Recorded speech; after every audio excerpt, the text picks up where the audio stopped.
La Voz de América presenta.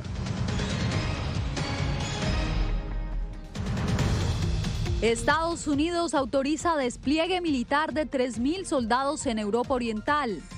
Autoridades estadounidenses reportan incremento de migrantes rusos y ucranianos en la frontera con México.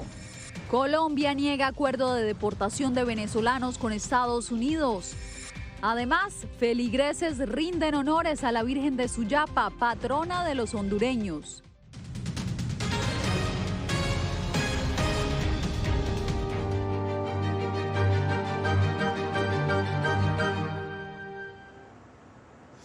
Bienvenidos desde Washington, comienzan las noticias.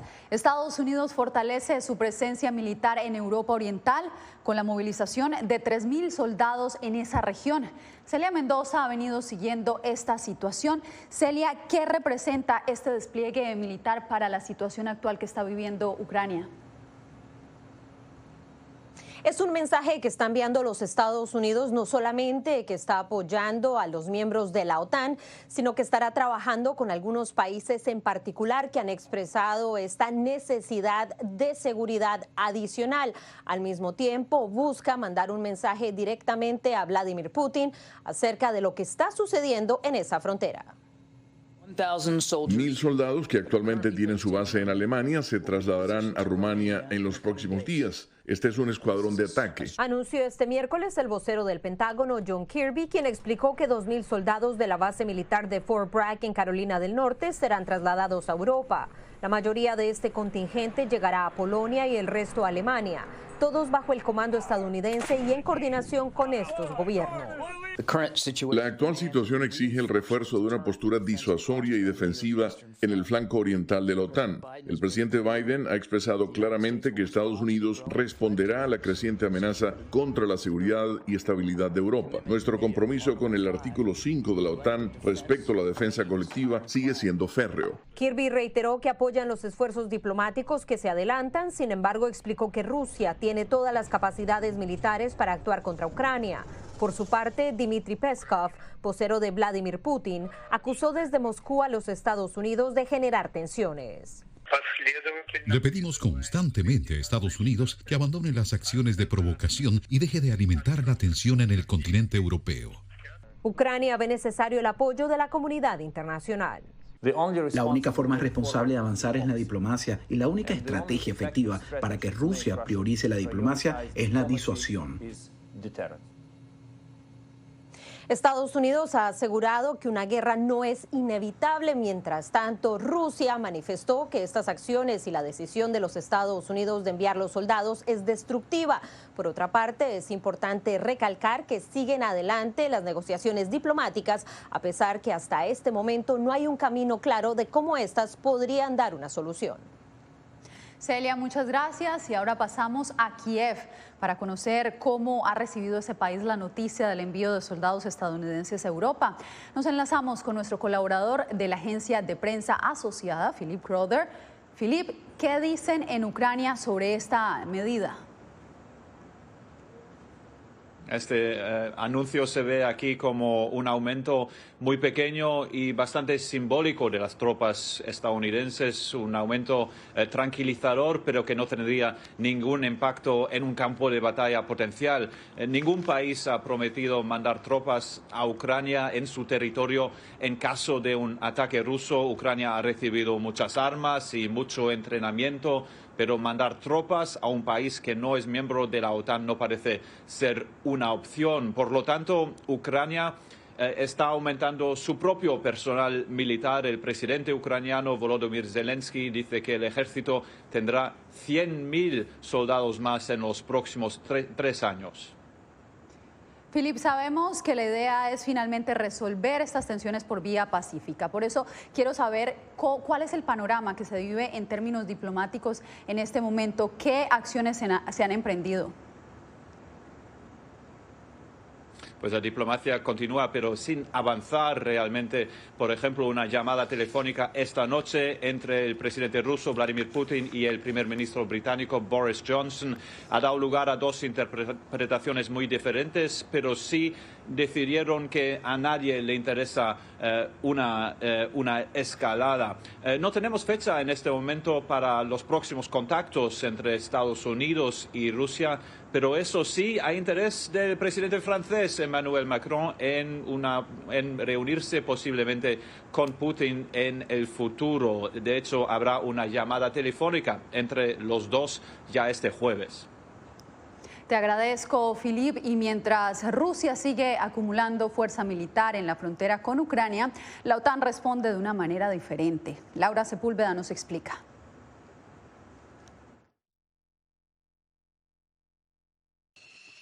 Desde 2014, año en el que Rusia anexó los territorios de la península de Crimea, la Organización del Tratado de Atlántico Norte ha enviado alrededor de 5.000 soldados a Europa Oriental.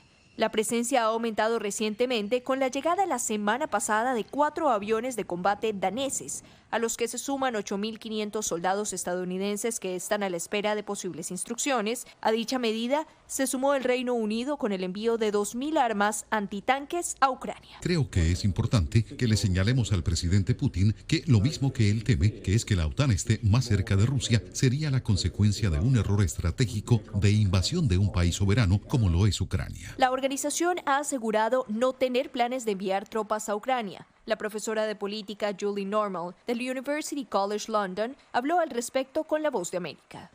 Las tropas de la OTAN que están en esos estados fronterizos realmente están allí más para estar preparados y para tener una capacidad defensiva y de disuasión en lugar de esperar un conflicto directo o un combate directo. Es la respuesta de la organización a lo que califica como agresiones de Rusia, que actualmente mantiene cerca de la frontera con Ucrania a cerca de 100.000 soldados, mientras otros miles han llegado esta semana a Bielorrusia para ejercicios militares conjuntos. La exigencia clave de Putin en todo esto es la retirada de las tropas y el armamento de la OTAN de los estados del este, por lo que el hecho de que haya más presencia hace que no se vea como un acto de defensa, sino como un acto de ofensa y provocación por parte de Rusia. Mientras la escalada de tensiones se registra a diario, también se trabaja en esfuerzos diplomáticos, incluyendo la visita del primer ministro británico Boris Johnson a Ucrania. Laura Sepúlveda, Voz de América. Justamente la crisis en Ucrania está propiciando el éxodo de sus nacionales. Autoridades en Estados Unidos reportan un incremento de migrantes ucranianos y rusos que están llegando a través de México a la frontera sur. Vicente Calderón nos trae el reporte desde Tijuana. Esta familia intentó burlar la vigilancia en el puerto de entrada de San Isidro, pero los agentes apostados en el límite territorial la regresaron a Tijuana. Fue aquí donde hace meses dispararon contra inmigrantes rusos que intentaron entrar a la Unión Americana en auto. Hay 120 países que están llegando a la frontera México-Estados Unidos con la intención de cruzar. Del lado mexicano, estos flujos pueden pasar desapercibidos. Con la población de Europa del Este no tenemos tanto contacto porque ellos normalmente vienen a Tijuana en tránsito. Autoridades norteamericanas reportaron que hay un incremento en el número de personas de Ucrania y de Rusia detenidas en la frontera sur. Tan solo en diciembre pasado, Aduanas y Protección Fronteriza detectó 2.000 rusos y 300 ucranianos, muy por encima de los 53 rusos detenidos en el mismo mes del 2020. No es nueva la llegada de rusos. Lo nuevo es que se visibilicen. La posibilidad de que Rusia invada a Ucrania acapara titulares internacionales. Alan Bersin, el zar de la frontera del gobierno de Barack Obama, comentó que cerca del 40% de los detenidos en la frontera sur no vienen ni de México ni de Centroamérica. El crimen organizado transnacional se ha establecido en México. Les cobran derecho de tránsito varias veces durante todo el camino. En un foro de la organización no gubernamental ID Space, dedicada a temas fronterizos, Bersin propone atender la migración en los lugares de origen. Vicente Calderón, Voz de América, Tijuana, México. En breve, la OMS envía una alerta sobre la flexibilización de las restricciones por el COVID-19.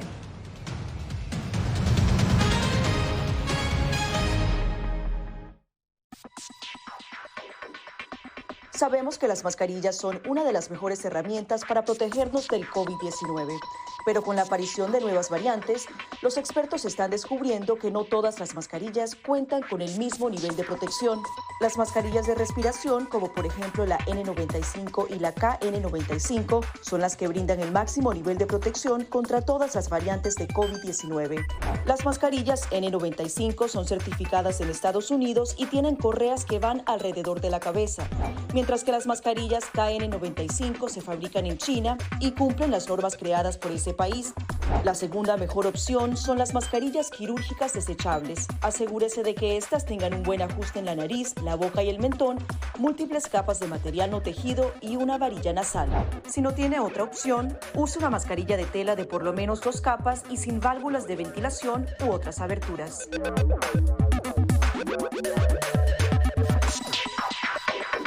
Antes de tocar la mascarilla, límpiese las manos con un desinfectante a base de alcohol o con agua y jabón y compruebe que la mascarilla no tenga roturas o agujeros. Para una mascarilla de tela, ajústela de manera que cubra la boca, nariz y barbilla sin dejar huecos a los lados y coloque las tiras por detrás de su cabeza o de sus orejas. Para una mascarilla médica, verifique qué lado de la mascarilla corresponde a la parte superior. Este suele ser el lado que tiene la tira de metal. Determine cuál es la parte interior, normalmente la parte blanca. Ajústese la mascarilla en la cara de modo que cubra la nariz, boca y barbilla, asegurándose una vez más de que no haya huecos entre su cara y la mascarilla. Coloque las tiras por detrás de su cabeza u orejas y ajuste la tira de metal para que se amolde a la forma de la nariz. Finalmente, antes de quitarse la mascarilla, lávese las manos con un desinfectante a base de alcohol o con agua y jabón.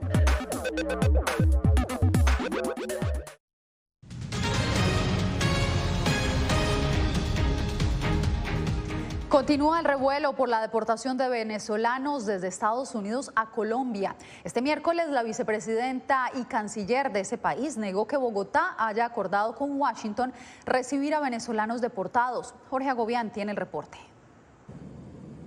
La Casa Blanca prevé que más deportaciones de venezolanos a Colombia ocurran de manera regular y sin límite de tiempo. Por supuesto, eso requiere un acuerdo con el gobierno de Colombia. Pero la vicepresidenta y canciller de ese país aseguró el martes que su gobierno no ha alcanzado ningún acuerdo con Washington. Ellos pueden anunciar lo que quieran, pero nosotros, venezolanos que manden deportados, tendremos que mirar caso por caso. Si es un venezolano que salió de Colombia y no quiere estar en Colombia, no nos lo devuelvan. Si es un venezolano que se fue y ha delinquido en el exterior, tampoco lo devuelvan porque no lo vamos a recibir. Caso por caso miraremos. Ni la Casa Blanca ni el Departamento de Seguridad Nacional respondieron a solicitudes de La Voz de América para clarificar la existencia o no de un acuerdo.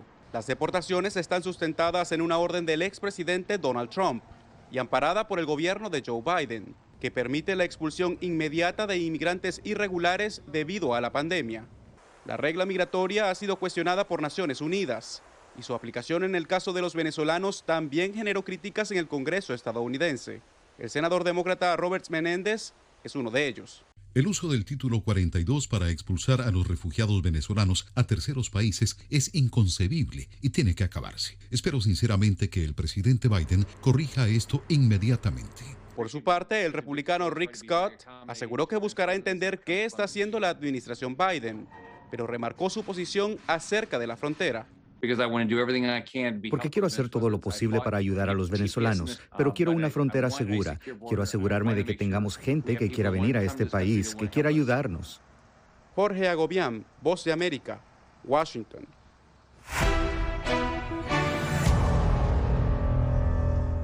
El mundo empieza lentamente su vuelta a la normalidad a pesar de la variante Omicron. Sin embargo, los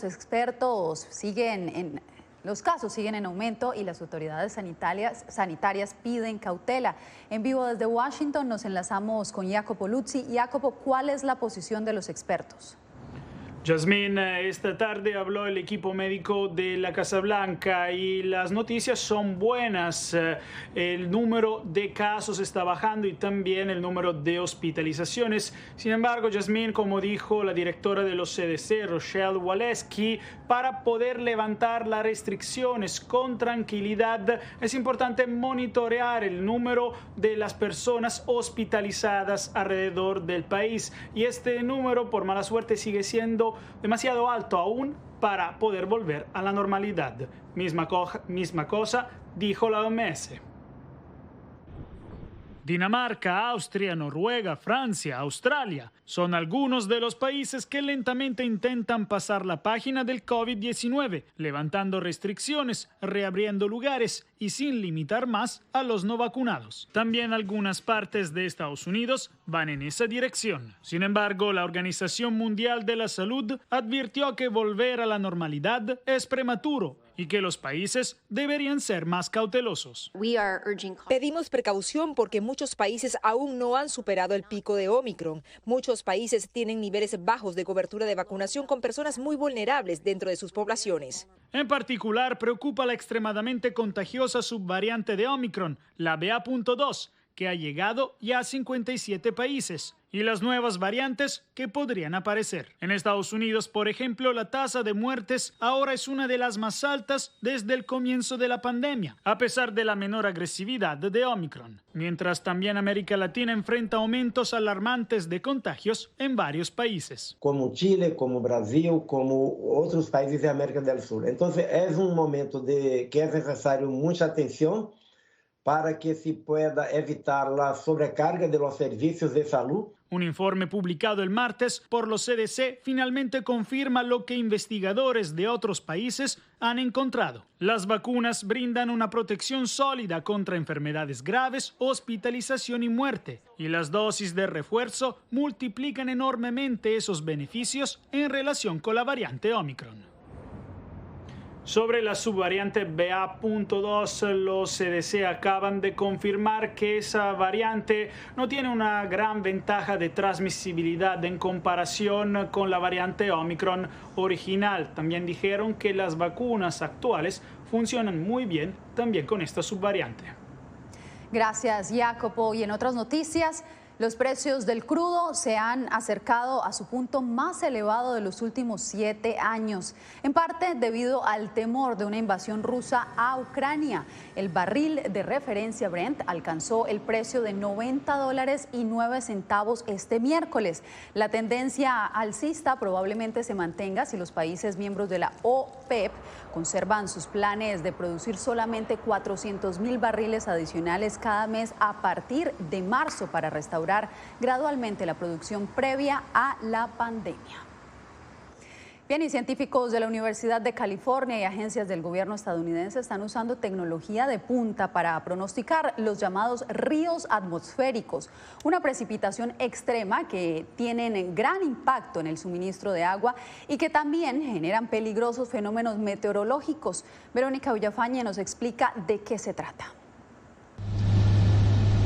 Aviones cazadores de huracanes forman parte de una misión científica dirigida por el Instituto de Oceanografía Scripps en San Diego, en colaboración con varias agencias, incluyendo la Fuerza Aérea de Estados Unidos, para recopilar datos vitales dentro de ríos atmosféricos, tormentas llamadas así porque son sistemas atmosféricos que arrastran vapor de agua por grandes distancias sobre el océano, a lo largo de canales estrechos en forma de río. El investigador José Martínez Claros dice que este tipo de tormentas son esenciales. Impacta el ciclo de agua de California. Dado su inmenso impacto y peligros de inundaciones que pueden traer estas tormentas, los científicos están usando estos aviones, nuevos instrumentos y boyas oceánicas para mejorar las capacidades de pronóstico de ríos atmosféricos. Esas ondas están tomando datos desde el momento que son lanzadas hasta el momento que tocan la superficie del agua. Estos datos son muy útiles para entender qué es lo que está pasando y luego para desarrollar otros modelos. Los instrumentos transmiten datos sobre el vapor de agua, el viento y la temperatura en las diferentes capas atmosféricas tomadas sobre el Océano Pacífico, que ayudará a predecir cuándo y dónde un río atmosférico tocará tierra en la costa oeste. Los modelos se hacen cada vez más precisos y entonces los pronósticos se hacen cada vez más correctos. La misión de 13 semanas continuará hasta principios de abril. Verónica Villafañe, Voz de América, Los Ángeles. Más adelante, la violencia en Ecuador obliga al gobierno a tomar nuevas medidas. Volvemos con los detalles.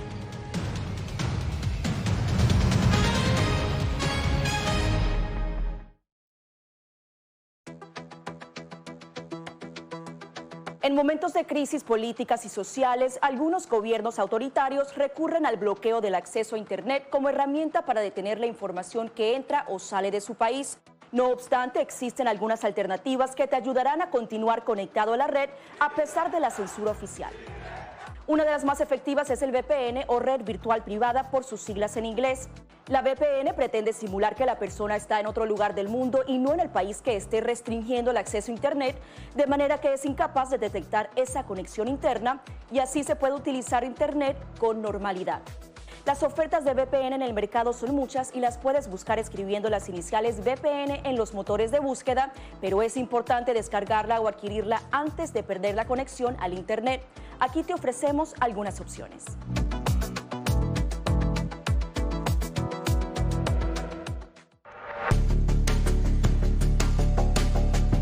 Durante el brote del COVID-19, los estafadores pueden tratar de aprovecharse de personas vulnerables a través de diversos métodos que van cambiando con frecuencia. Es posible que lo contacten por teléfono, correo electrónico, mensajes de texto, correo postal o redes sociales. Ten cuidado con ofertas de kits de supuestas pruebas caseras, curas milagrosas o pruebas inmediatamente accesibles. Response Act has made coronavirus testing more accessible immediately. Tras un desastre, organizaciones caritativas falsas aparecen afirmando que tienen vínculos con otras reales. Siempre verifica que la organización sea legítima. Alguien que asegura que trabaja en el gobierno puede pedirte tu información personal o intentar cobrarte cuotas falsas para así ingresar tu cheque de estímulo.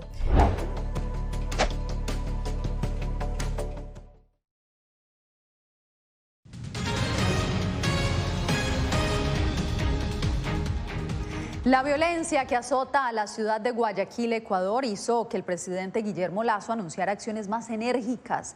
Néstor Aguilera nos da los pormenores. El gobierno del Ecuador busca frenar a toda costa las cada vez más crecientes cifras de violencia en las calles de Guayaquil, la segunda ciudad más importante del país. Al finalizar enero se registraron en esa ciudad y sus zonas aledañas 98 muertes violentas, que se suman a las cerca de 700 contabilizadas en 2021 y que tienen relación en su mayoría con el narcotráfico. Con el apoyo de la fuerza del Estado y de países amigos que nos están cooperando, como Estados Unidos, el Reino Unido, Israel y Colombia, y el apoyo de todos los ecuatorianos y ecuatorianas de bien, recuperaremos el país de paz. Lasso dispuso, entre otras acciones, que el viceministro de Seguridad Ciudadana traslade su centro de operaciones a Guayaquil, que se sumen 1.000 policías al patrullaje y que los apoyen las Fuerzas Armadas. Sin embargo, el general de policía retirado, Juan Carlos Rueda, cree que el anuncio no es suficiente. Podemos sacar todos los policías que usted crea convenientes, sin embargo, no tienen las herramientas son jurídicas. Rueda considera que el problema de fondo es la actual constitución elaborada durante el gobierno de Rafael Correa y que es, según su criterio, exageradamente garantista de derechos. Aquí en el Ecuador tienen más capacidad jurídica para reclamar derechos y garantía de sus derechos los delincuentes. Según cifras de gobierno, al cerrar 2021 se incautaron 210 toneladas de droga en el país, lo que motivó el aumento de muertes violentas en las calles. Néstor Aguilera, Voz de América, Quito. Entre tanto, en Venezuela, la crisis económica ha obligado a trabajar a la mayoría de estudiantes universitarios, lo cual ha causado un menor rendimiento académico. Adriana Núñez nos trae el reporte. Estudiante del último semestre de Comunicación Social, Laura tiene pocas horas libres al día. Además de ocuparse de las tareas universitarias, distribuye sueros de leche y vende productos de belleza a domicilio. Y o sea, lo que yo consigo es como más para la casa y lo que gana mi mamá en su trabajo es más como para pagar la universidad, la mensualidad, pues. Y o sea, si mi mamá solamente pagara la universidad, ¿qué comeríamos, sabes? O sea, no comeríamos mucho, pues. Y sería peor porque o nos morimos de hambre o termino los estudios. Los múltiples oficios que desempeña para sobrevivir a la crisis económica le han traído consecuencias en sus estudios. Se me olvida ver las clases, de tantas cosas que tenía que hacer. Como ella, 6 de cada 10 alumnos en el país deben trabajar no solo para adquirir habilidades en la carrera que cursan, sino para cubrir las necesidades de su hogar, según el Observatorio de Universidades. Me puse a trabajar en lo primero que conseguí, que fue una panadería, ahí como despachando panes y esas cosas, como para que me diera lo suficiente para comer y pagar mi residencia. Igual no me alcanzó. El observatorio apunta que esta situación, sumada a la educación en línea por la pandemia, ha provocado mayor ausentismo en las clases. Por lo menos en el semestre que estoy ahorita, se vienen materias más fuertes, entonces tengo que dedicarle más tiempo y también tengo que ver la manera de poder seguir trabajando, aunque sea menos horas. Otro problema que destaca el Observatorio de Universidades es que 1/3 de los estudiantes de las universidades públicas de Venezuela no han podido incorporarse a las actividades académicas por fallas en la conectividad, daños estructurales o robos en sus instalaciones. Adriana Núñez Rabascal, Voz de América, Caracas. Al regresar, Honduras está de fiesta por el aniversario de la Virgen de Suyapa.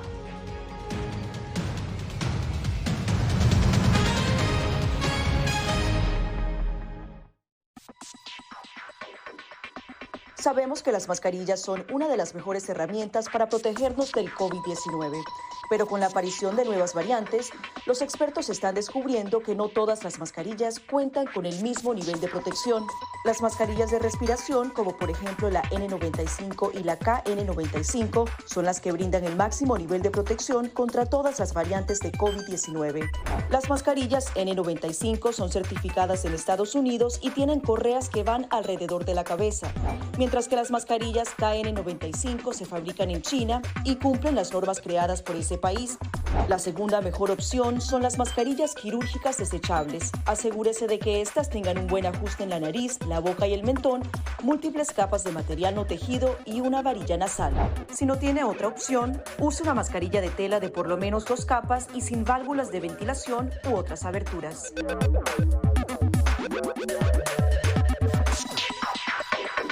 Antes de tocar la mascarilla, límpiese las manos con un desinfectante a base de alcohol o con agua y jabón y compruebe que la mascarilla no tenga roturas o agujeros. Para una mascarilla de tela, ajústela de manera que cubra la boca, nariz y barbilla sin dejar huecos a los lados y coloque las tiras por detrás de su cabeza o de sus orejas. Para una mascarilla médica, verifique qué lado de la mascarilla corresponde a la parte superior. Este suele ser el lado que tiene la tira de metal. Determine cuál es la parte interior, normalmente la parte blanca. Ajústese la mascarilla en la cara de modo que cubra la nariz, boca y barbilla, asegurándose una vez más de que no haya huecos entre su cara y la mascarilla. Coloque las tiras por detrás de su cabeza u orejas y ajuste la tira de metal para que se amolde a la forma de la nariz. Finalmente, antes de quitarse la mascarilla, lávese las manos con un desinfectante a base de alcohol o con agua y jabón.